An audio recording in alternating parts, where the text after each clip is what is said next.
बिस्मिल्लाहिर्रहमानिर्रहीम। अस्सलाम वालेकुम। कैसे हैं आप सब? उम्मीद है आप लोग सब ठीक होंगे। मेरी दुआ है कि अल्लाह पाक आपको जहाँ रखे अपनी हिफ्ज़ व अमान में रखे और इस रमज़ान की बरकत से अल्लाह पाक आपके तमाम दुख परेशानियों को हल करे। मेरी ज़िंदगी का पहला रमज़ान है जो बहुत ही ज़्यादा जल्दी जल्दी गुजर गया, पता भी नहीं चला। और पूरे साल ही अल्लाह पाक अपनी जो है रहमतें नाजिल करते हैं, लेकिन रमज़ान का एक ऐसा ख़ास महीना है जिसमें अल्लाह पाक अपनी हर इंसान पर रहमतें बरकतें नाजिल करते हैं और हर इंसान को इबादत की तौफीक होती है और दिल भी करता है, शौक़ भी होता है कि इबादत करे और एक दूसरे से ज़्यादा इबादत करें। तो मेरी दुआ है कि अल्लाह पाक ऐसे लाखों रमज़ान आपकी ज़िंदगी में नसीब करे, आमीन सुम आमीन। आज की जो मेडिकल स्टोरी है वो मेरी अपनी सिस्टर, मेरी अपनी फ्रेंड की मेडिकल स्टोरी है। मेरी यूट्यूब वीडियोस देख रहे उसने मुझे रिक्वेस्ट की थी कि मैं उसकी मेडिकल स्टोरी आप लोगों के साथ शेयर करूं। 10th के एग्ज़ाम से फारिग होने के बाद मैं रिज़ल्ट का वेट कर रही थी और बहुत ज़्यादा खुश भी थी क्योंकि आगे मेरा कॉलेज स्टार्ट होने वाला था। एक दिन शाम के टाइम अब्बू ने अम्मी से बात की और अब्बू बोल रहे थे कि मेरा रिश्ता आया है और लड़का अच्छा खासा कमा लेता है और अच्छी फैमिली से भी है, तो तुम इससे पूछ लो, अगर ये आगे पढ़ना नहीं चाहती तो हम इसकी शादी कर देते हैं। तो अम्मी ने पूछा कि तुम्हारा रिश्ता आया है?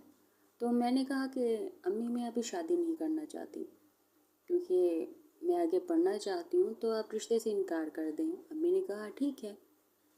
कुछ दिन के बाद उसकी पूरी फैमिली आ गई, उसकी अम्मी, अब्बू, मामू, सब लोग। और अब्बू को समझाने लगे कि आपको और क्या चाहिए, लड़का इंजीनियर है, अच्छी फैमिली से है और अच्छा कमा लेता है। तो एक ही हफ्ते में हमारा निकाह हो गया। लेकिन मैं अभी भी आगे पढ़ना चाहती थी, तो उन लोगों ने कुछ ख़ास सख्ती नहीं की और ना ही कोई ऐसी बात की कि तुम्हें आगे नहीं पढ़ना, तो मैंने आगे पढ़ाई स्टार्ट कर दी। ऐसे ही चलता रहा। एक दिन मुझे मेरे हस्बैंड का मैसेज आया और बहाने से बातें पूछने लगा कि मेरे मामू आप लोगों के घर आए हैं, क्या तुम उनसे मेरी बात करवा सकती हो?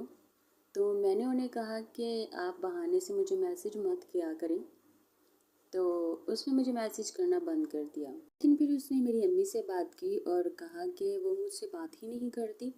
तो अम्मी ने मुझे कहा कि बात कर लिया करो क्योंकि तुम्हारा निकाह हो गया है और ऐसे तो अच्छा नहीं लगता, वो क्या सोचेगा कि तुम शादी से खुश नहीं हो। तो मैंने भी बात करना शुरू कर दी और वो मोहब्बत के दावे करने लगा कि मैं ऐसा हूँ, मैं वैसा हूँ।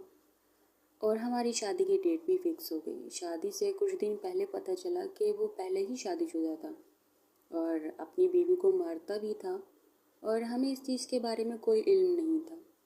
अम्मी अब्बू ने कहा कि हम वहाँ पर शादी नहीं करते, निकाह हो गया है तो क्या, मैं अपनी बेटी को किसी ऐसे इंसान के साथ भेज दूँ जो पहले से ही शादीशुदा है और हमसे इतनी बड़ी बातें छुपा कर भी रखी। तो मेरे मामू ने कहा कि आप ऐसा ना करो क्योंकि आप एक बेटी के बाप हो और आपकी बेटी की कोई मंगनी तो नहीं हुई, निकाह हुआ है, और अगर ऐसे ही घर बैठे बेटी की तलाक हो गई तो इससे शादी कौन करेगा। मैं काफ़ी ज़्यादा परेशान थी। मामू के लाख समझाने पर अम्मी अब्बू भी मजबूर थे क्योंकि निकाह हो गया था और वो लोग भी काफ़ी ज़्यादा मजबूर कर रहे थे।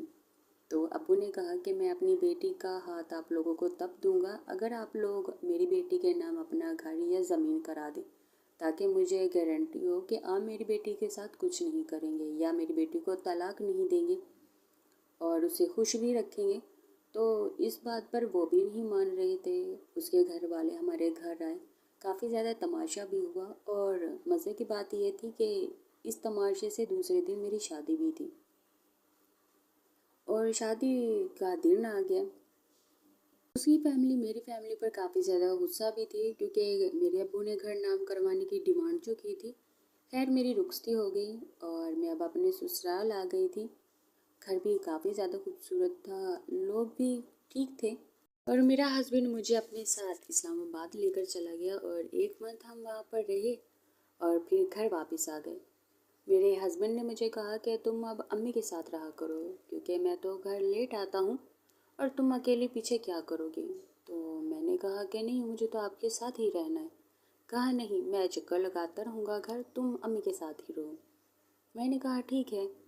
कुछ दिन ऐसे ही गुजरते रहे। जब वो वापस आए تو میں نے ایسے ہی موبائل اٹھا کر ان کی واٹس ایپ اوپن کی تو مجھے بہت ساری لڑکیوں کی چیٹ نظر آئی، اور چیٹ بھی ایسی جسے دیکھ کر میرے پاؤں تلے سے زمین چلے گی کہ میرے ہسبینڈ ایسے کیسے کر سکتے ہیں، اور ایسی چیٹ جسے پڑھ کر مجھے خود ہی شرم آ رہی تھی۔ میں نے اپنی دوست سے بات کی، کہا کہ میں کیا کروں، میں گھر بھی نہیں بتا سکتی کیونکہ امی ابو بہت پریشان ہوں گے، وہ تو پہلے ہی میری وجہ سے کافی زیادہ ٹینشن میں ہوتے ہیں۔ تو میں نے کہا کہ تم ایسا کرو، تم کسی سے کچھ مت کہو اور ڈیلی اپنی زندگی میں استغفار شروع کر دو، انشاءاللہ اللہ پاک خود ہی بہتر کریں گے۔ تو میں نے لگاتار 6 ماہ استغفار کیا اور تہجد بھی پڑھنا شروع کر دی۔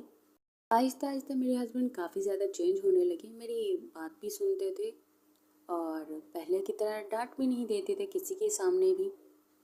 تو میں نے مزید اپنی زندگی میں استغفار کو شروع کیا، اٹھتے بیٹھتے ورد کرنے لگی، اور اب تو اتنا زیادہ پڑھنے لگی کہ میں دن میں 7,000 استغفار پڑھ لیتی ہوں۔ اور جب میرے ہسبینڈ گھر آتے ہیں تو میں یا ودودو کا وظیفہ کر کے پانی پہ دم کر کر پلا دیتی تھی اور استغفار کا ورد جاری رکھا، تو ان میں کافی زیادہ چینجنگ آنے لگی۔ وہ گھر کال کرنے لگے اور کال پہ بات بھی کرنے لگے اور کافی ٹائم تک بات کرنے لگے، جیسے پہلے تو کبھی نہیں کرتے تھے۔ پہلے تو ایسا لگتا تھا کہ وہ جان چھڑوا رہے ہیں، اور ایسے بات کرتے تھے جیسے بہت ہی زیادہ مصروف ہیں۔ تو گھر واپس آئے تو کہا کہ اب کی بار میں تمہیں اپنے ساتھ لے کر جاؤں گا۔ میں کافی زیادہ خوش ہوئی، مجھے تو یہ کسی معجزے سے کم نہیں لگ رہا تھا، اور اب میں اپنے ہسبینڈ کے ساتھ رہتی ہوں اور اب وہ کسی لڑکی کے ساتھ بات بھی نہیں کرتے، یہاں تک کہ اب وہ اپنے موبائل کو پاسورڈ تک نہیں لگاتے، اور اب میں اپنی زندگی میں کافی زیادہ خوش ہوں، اور یہ میری زندگی میں کسی معجزے سے کم تو نہیں تھا۔ امید ہے آج کی یہ سٹوری آپ کو اچھی لگی ہو، اور اگر ویڈیو آپ کو اچھی لگے تو ویڈیو کا آپ نے لائک اینڈ شیئر ضرور کرنا ہے، اور کوشش کیا کریں اگر آپ چاہتے ہیں کہ آپ کی زندگی میں کوئی معجزہ ہو، آپ کے تمام پریشانیاں حل ہوں، تو اپنی زندگی میں استغفار کا ورد جاری رکھیں۔ ہر چیز میں ٹائم لگتا ہے، لیکن انشاءاللہ اس ٹائم کے بعد پھل بہت ہی زیادہ میٹھا ملتا ہے۔ تو اپنی زندگی میں استغفار کا ورد جاری رکھیں، اپنی تہجدوں کو پڑھا کریں، اپنی عبادت کو اچھے سے کیا کریں اور دل سے کیا کریں، پھر دیکھا کریں کہ اللہ پاک آپ کی ایک پریشانی کی کتنے زیادہ حل نکال دیتے ہیں، اور بہت ہی زیادہ آسانی سے آپ کے تمام مشکلات، تمام حاجات پوری بھی ہو جاتی ہیں۔ امید ہے آج کی یہ ویڈیو آپ کو اچھی لگی ہو۔ ویڈیو تھوڑی سی لمبی ہو گئی ہے، سو ملتے ہیں نیکسٹ ویڈیو میں۔ اللہ حافظ۔